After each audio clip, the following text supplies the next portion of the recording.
Well, I tell you what, this winter the trucks have really been a pain in my butt. I literally get one out, got another one that comes right back in.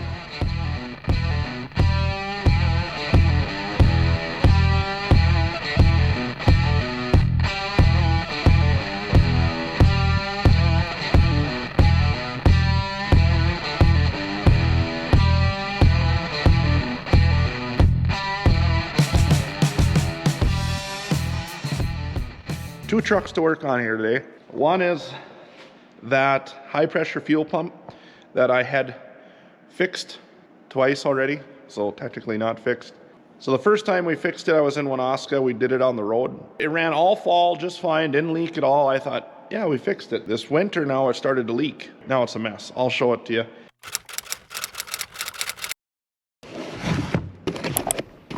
This is the new high pressure fuel pump. We're just gonna put a new one in. There must obviously be something wrong with the other one. Oh, I see this one comes with all the O-rings already on it. We do have new bolts for it, and we're supposed to have a new line, but this doesn't look like it's the right one, so I don't know what exactly to think of that. We will see. And I did get a new roller. This here slips inside of here, like so. This here runs on that cam inside the engine. Okay, so we got some of this stuff already out of here. Some electrical stuff. The steel line that comes off the pump. The return line, that's right here. That goes into that thing right there. Got that out of the way. And now we got to pull this assembly here needs to get pulled back and then put out of the way so we can pull that out. So that's what we're doing now. Well, this is the bolts that go through here. And that one snapped off right there. I don't know what exactly caused that. I have to get a magnet now and pull this part out. This is the new one. Hopefully it didn't wreck any thread in there. So here's the hole that pump goes into. So let's pull this out. Oh, I have to use two hands. Pull it out and see if there's any damage or anything to that.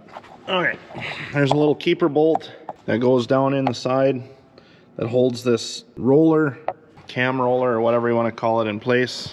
So now we can hook onto it and probably pull it out. There we go. So this is it here. Everything appears to be good on it. I think we're gonna put a new one in. I mean, we got it. So anyway, everything else looks good on it. Thing is, we got to put some motor oil on this, get this lubed up really nice, put him back in, and this needs to be in the right position here. This slips in there like so. Here's the keeper. If you can see, it runs just right up and down. It's to keep this from coming out or whatever, if something fails, which it did. It didn't just blow out of there and sit there and pound away. It just sat and moved like it's supposed to. So it did its job. We're gonna put everything back together and tighten it back up. Well, it's probably a good thing you guys weren't here, because you'd have been sitting around waiting a while to see what I did. But we got both these studs out, broke off, drilled them out, had to use this little itty bitty guy, and then went to a little bigger one, and then back and forth, and took off more lines here so I could get my angle drill in there. And I didn't want to give up, but I had to take a break. But they were broke off right there and right there. It's a pretty good feeling when you start seeing these things come back out. It took 3 hours, guys. 3 hours to get these stupid things out. Well, now we're on track to start putting stuff back together. But we are putting a new one of these in because from what I've read, is these can crack or fail and hydrolock and blow the bolts out. And I'm assuming that's what's happened here. He's going in. You got to dip him in some oil and put him in. Okay, when I said dip this guy in oil, I didn't literally mean dip him in oil. So what we're gonna do is we're gonna take some oil and smear it out. Probably more than necessary, but we're doing it anyway. Now she's lubed up. Got all kinds of things in the way here. Sorry. I wonder if we shouldn't hit the starter a little bit and see if that will go down. Say, Dad, you come here and bump the starter and see if that cam will get lower. Just turn the key on. Okay, now just bump it. Oh, okay, bump it again. There we go. Perfect. Now there's a sequence of how I need to tighten it. I gotta go look. Anyway, I'm gonna try find that. Well, the best information I could get a hold of, you tighten them down left, right, left, right, left, right, all the way to the bottom. Torque them to 20 foot-pounds, and then to 25, left, right, and then all the way to 30. I know that I'm not supposed to have this on here, but I can't get in there all the way without it. There, that's 30. That should be good. Double check everything and start putting her back together. Well, okay, we finally got everything put back together here. Hooked up, and I ran the primer. Now Dad's gonna try start it. Alrighty.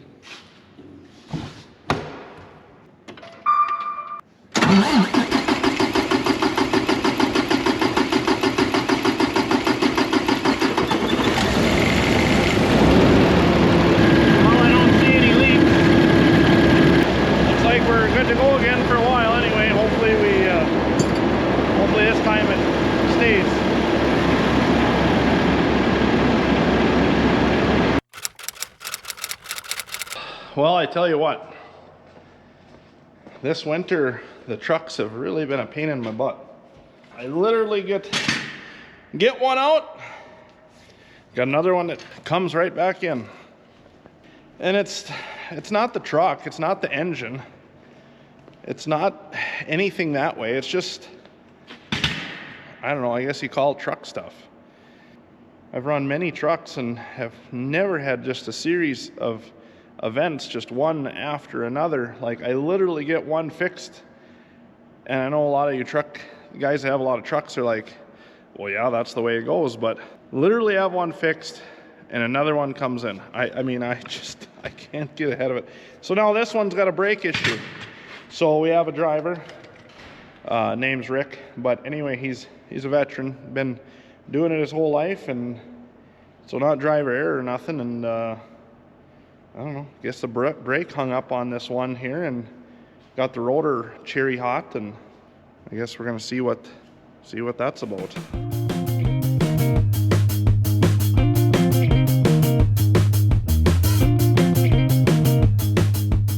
I had to go get a little YouTube education on how to disassemble these rotors. They're actually very, very simple to work on. Anyway, there's a plate here. These are just springs basically.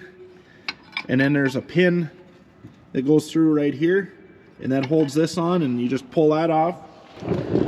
Now we go down underneath here. There's a little rubber cap that goes over top of this, and there's a little hex deal in there.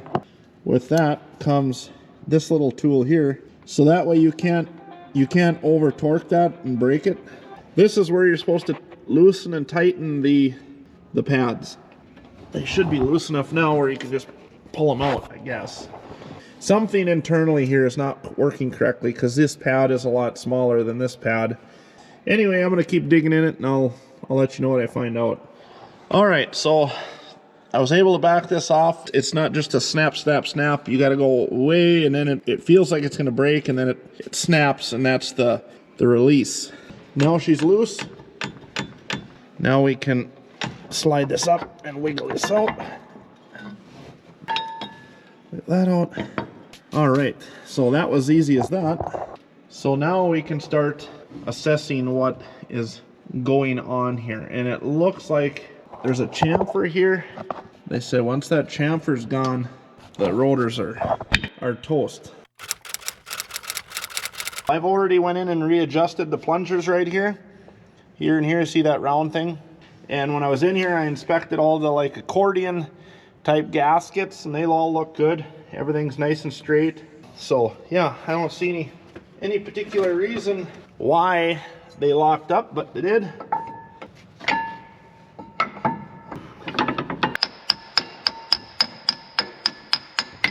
So that's it there. Just needed to tap them in a little bit. So now we got the hardware kit. So you got to put them on, and that's like a spring. That spring helps hold these in place. Then you put this in here like this, see? You push it down like that. So now that holds everything in place. Then you put the key in there and it's done. These are the original pads that have been on there for 300,000 miles. And they're probably 50% shot. And that was California driving, so these here should last us a long, long time. So now all we gotta do is readjust our deal in the back to get our plungers up. So you wanna adjust it till they're tight and then 3 clicks back.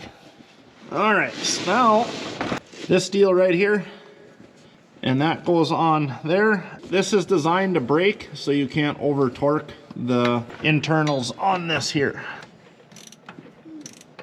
Now we back it off 3 snaps. 3. Show her how. Screw it this way. Can you do it, Evie? Nope, nope, nope. Oh, there you go. Good girl. Good girl, you did it. Did it all by yourself. Yep, now we gotta use the big gun, but we need to get the air hose out first. Put it on a nut and squeeze the trigger, but you gotta hold on tight. You got it with both hands? Mm-hmm. Squeeze it. You gotta squeeze hard. Squeeze it hard. Do it again. Keep going. Oh, okay. Okay, go to the next one. Okay. All right. Good job. Well, on today's episode of We're Gonna Make Some No, it's not what you think it is. It's not a pipe bomb. What we're gonna do here is we're gonna make a way to get this into the tank of the air, or the air tank of the semi. So what I'm gonna do, take this glad hand, put it on here. Oh, put it on here to hook up to the truck. And then what we're gonna do is have this so you can spin it off. Take the antifreeze, fill this up, put the cap back on with a valve and an air chuck. So then it'll just pressurize this. I can open the valve and just blow it right in. That's the plan. Another plan is, I got 2 of these, put an adapter on here, like so. Be a little deal here for filling up the air tanks on the truck for whatever reason. Anyway, that's what I'm gonna do. Okay, it's not 100% the best. Up north, we have an issue with trying to keep air systems, I don't know how you want to say it, dry or just keeping the moisture out. Lately, we've had a lot of swings. It's warm, it's cold, it's warm, it's cold, and then bringing them in here. So just trying to keep the condensation out of stuff is kind of hard. And then with these newer trucks, there's a lot of air, everything. We'll dump it in here and then we hook it up to the air system and push it into the tank. And then it just sits in the tank. And that way it'll help keep the system dry all winter. So that's what it is. It doesn't seal up 100%. I need to be able to spin it on and off, so I can't get it super tight. And then Daddy's gonna go in there and bleed the brakes off on the truck, and then he's gonna hold the red button in so I can push the stuff in.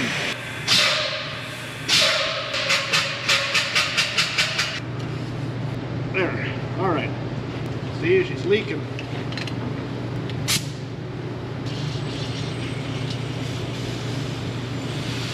I'd say most of it went in there.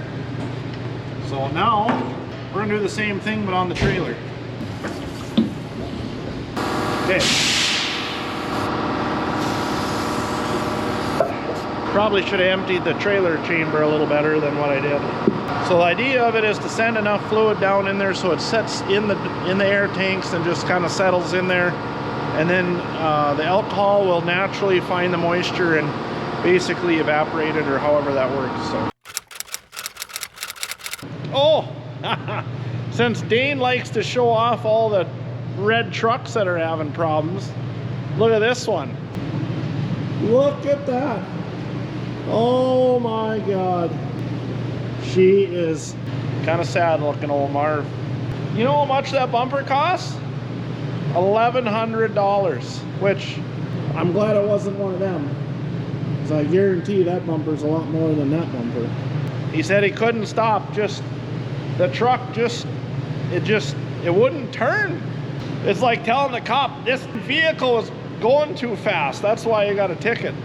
Oh, Daner. Yeah, truck wouldn't stop, darn truck wouldn't turn. So anyway, I'm gonna get this hooked up, back it out. I got one out there I gotta bring in, so we're just gonna do some flipping around and I'll see you tomorrow.